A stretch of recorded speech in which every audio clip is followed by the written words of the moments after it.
1. بيجيب العيد وما بيجيب السمكة. هذه الجملة تستخدم للتعبير عن شخص يتحدث كثيرا ولا يفعل شيئا عمليا. تعني أن الشخص يأتي بالاعتذارات والوعود دون أن يفعل شيئا فعليا، مثل ما يحدث في حالة عدم جلب السمكة في المناسبة. 2. ما عم تشتغل إلا السوابين. تستخدم هذه الجملة للتعبير عن الأشخاص الذين لا يقومون بعمل جدير بالاحترام أو يفعلون أشياء غير مفيدة. تعني أن الشخص يقوم بالأعمال الصغيرة والغير مهمة فقط. 3. عم يكسر بيض وما بيفطر.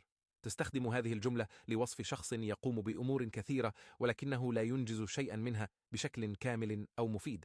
تشبه هذه الجملة الحالة التي يقوم فيها الشخص بكسر البيض دون أن يتمكن من تناول الفطور.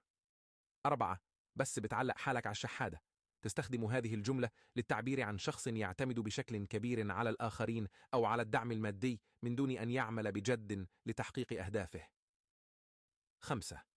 بتكون من صاج وصحن.